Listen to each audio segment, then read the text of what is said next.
Hey guys, this video might be just a little longer than some of the other ones because we have a lot of work to do here. It says use a spreadsheet or graphing calculator to find the quadratic regression equation. Use the number of years since 2000 as the input variable and the number of job assignments as the output variable. All right, so what that means is we're starting at 0. 0 is the year 2000. So this is going to be year 1. This will be year 2. This will be year 5 because notice it says 2005.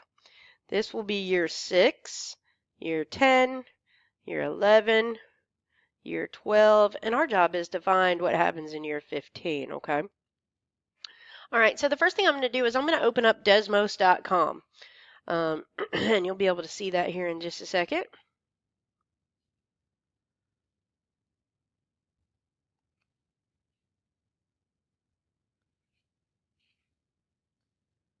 It's coming. There we go. All right, so there's desmos.com, and what I want to do is I want to start graphing. All right, then I want to tell it that I want to make a table with two variables, X and Y. Now I'm just going to type in all that information. So I'm going to pause you just a second and I'll be right back to finish this. Okay, so I've entered all the data in my table now. I didn't want you to have to sit there while I typed all that in. But I can only see one point on my screen. The easiest way to deal with that is to just click this zoom out until I can see those points. Now I'm noticing that I'm starting to see a quadratic trend. Remember, that's a parabola, and this looks to me like it's going to be an upside down parabola. And it tells us that this is a quadratic regression. So my next step is to type in a quadratic regression equation. So in box 2 down here, and remember, a quadratic regression equation is just a quadratic equation. So I'm going to type in y1, and when I type 1, it automatically makes it a subscript. All right, now I have to type in a tilde, and there's two different ways to do that. There is one on your keyboard somewhere. I can never find it. Mine is to the left of my number 1 button. So if I hold down Shift and the button next to my number 1 button, I get that tilde sign.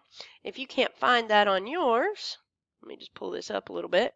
You can pull up this keyboard here and click ABC, and the tilde is this symbol right here. Okay? All right, so now I need A times X1, but I have to square it. So I'm going to hit the caret key, which on my keyboard is on the number 6. So I have to hold down Shift and 6 to get the caret key to tell it that I want to raise it to the second power. Then I'm going to use my right arrow key on my keyboard to get out of the exponent and get back to regular numbers. Okay. Then I'm going to tell it plus bx1. Now it's starting to look like our shape.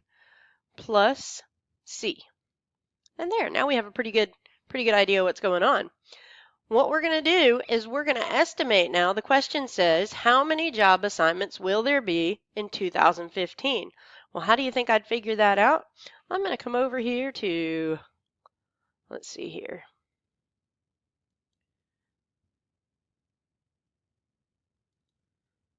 All right, so, whoops.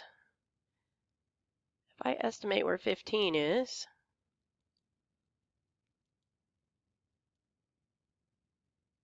there, what I'm doing is I'm just holding down my left mouse button and sliding it along here until I find where X is 15 and Y would be the number of job assignments. And here it's 26.78. You see how I did that?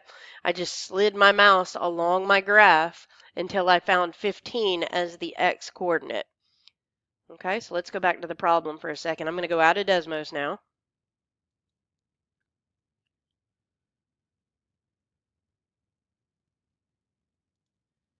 And you can see that the question said, how many job assignments will there be in 2015? So when I looked for 15 as my X value on my graph, I got 26.78 jobs. And what you can see is the jobs are starting to go back down. It kind of peaked in here somewhere, didn't it? All right, I hope that helps.